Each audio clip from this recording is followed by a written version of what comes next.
So this is KCRW. I'm Larry Perrell. A new film showing at the Santa Barbara International Film Festival describes what it takes to be a caddy. Not the car, but on the bag, hauling a full set of clubs around a course that could be around 6 miles long on foot. Loopers, in and of itself, is a film that takes a trek around the world to golf's roots and the emergence of a critical part of the game that can cast a shadow longer than any scene at Augusta National on a spring day. Jason Baffa directed the film and joins me now in studio. Hey, Jason. Larry. Thanks for coming in, man. This film really tries to trace the inception of how the role of the caddy came to be. Was that a hard thing to explain in the film? Yeah, we dug in. It was an interesting project. Most of the films I've done, I really approach with a pretty clear idea of what I wanted to do. I sometimes say I'm a frustrated narrative, scripted filmmaker in a documentarian's body. And this one was a completely different approach. We really just started talking to people.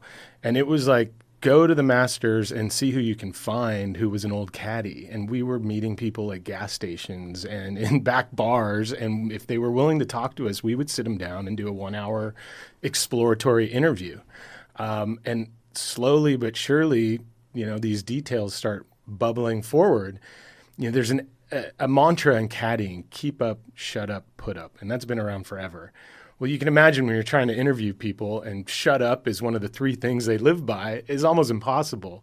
So it took some time, but slowly but surely we did dig in and we found more and more about that history. And really when we got over to the UK, a lot of that stuff surfaced. Yeah, let's talk about that for a second, because really to understand the caddy itself, you had to get into the history of the game. One of the courses over there is Carnoustie. Yeah. Right. And there's a point in the film where you talk about something called the Carnoustie 300. Yeah. It was a big deal in terms of bringing golf to America. Right? It was. And, a lot of these stories, you hear one thing and then you dig in and you're like, okay, what are the facts? So we tried to do all our fact checking, but the Carnoustie 300 was this mythical group who kind of came over and brought the caddy skills to the Americas. As we did more kind of learning, it sounded like they were club makers and greenskeepers and people who at one time or another were caddies, but were really just experts at the game of golf. And they truly did come over and then insert themselves into the scene here. Nothing more than, if you look at that time in history, for a better life. It wasn't about migrating golf. It was like the opportunities in America. This is what I know how to do. I know how to make clubs. Right. And they came, but they ended up being integral in explaining the details and also coaching the young people who came in looking for work, who saw caddying as an opportunity to make a buck.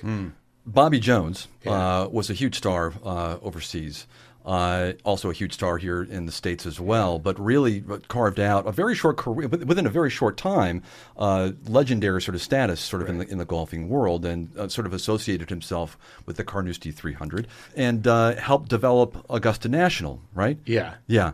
And that sort of opened the door to a lot of caddies here as well.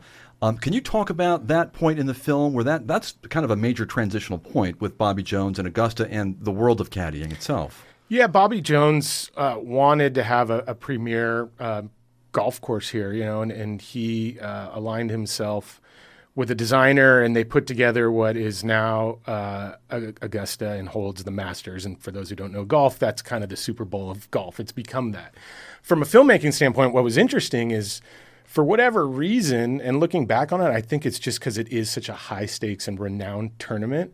So many of the stories reflected back to these moments at Augusta. So you'd interview, Fuzzy Zeller, and he would talk about an Augusta moment, and you'd talk about Crenshaw and his career at Augusta with his local caddy. So we learned quickly that a lot of the film was going to kind of end up focusing on that. And the caddy course story is fantastic. They were building the course, and local guys saw it going up. And, as one guy says in the film, as soon as they were hiring, he took a job because he could make more money carrying a bag. He didn't know much about golf than his mom was making at her job at the mill. So it was just that time. And these were local people. These were people who maybe weren't that well off at the time. And for those who don't know, these people, they're usually going to get a salary, but the big thing is they get a percent of winnings. Right. And it can be a big percent, especially now when the purses are over $1 million. 10% of $1 million is a nice chunk of change to make over a week of playing golf. Not a bad day. Yeah. Not a bad day at the office for sure. Most of the caddies, or all the caddies at Augusta at the time, were black. And while it's not really approached directly in the film, there's just a slight undertone of race. It's not really racism itself, but, they're always behind, the player. They're never really in front of the players. It's just one of those kind of strange sort of dynamics with the game itself. Was that kind of a hard thing to deal with? It still is a service industry. I think then it was just a little more servant than service. Mm-hmm. What I enjoyed speaking to generations of caddies is I think everybody who does it enjoys being a part of the service industry, Yeah. The people who gravitate to it like being there for the player. We've now come to realize, and the pros are realizing, that it really is a team sport when best played. Jordan Spieth says we now about him and Michael Greller when they win. And that's exciting because it's kind of a new age. So it's fun for us as filmmakers to sort of be at that timing. There's a caddy network now online where it's all about the caddies. And so there's, I think, a little more of the light being shed on that world. And hopefully this film helps that.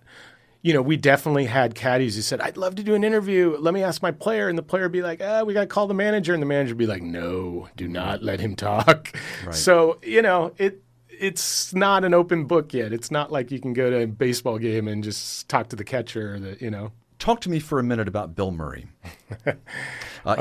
He's known to be pretty picky about the projects he gets involved in. He narrates this film. How did he wind up doing it?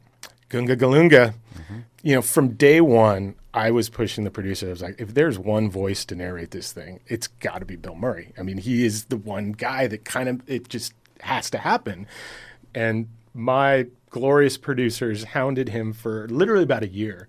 And it got to the point where we knew we were going to premiere here, and he hadn't showed up yet to do the thing. And literally I was in L.A. Visiting some family, and my cell phone goes off, and it's like, Bill's going to come in the booth tomorrow, South Carolina. And it's like, oh, my gosh. So you drop everything, and there he was, ready to go, and brought a lot of creativity, a lot of notes. He had very strong opinion about some changes, and I was amazed how heartfelt. Like, he gave some heartfelt answers about caddying and golf that I just had never seen that side of him. Caddying taught him stuff, and in particular, he pointed out to kind of not always have to take the stage, to kind of step back and let someone else be the star of the show, and you're just there to help them. And that's what a lot of these guys and girls said. It's a career where you got to be willing to step back and just be there for somebody. And I think that's a good lesson for all of us on certain levels in our look at me era of Instagramming and what else. It's sometimes not always good to just be about ourselves. It's good to take a step back and make sure other people are getting what they need too.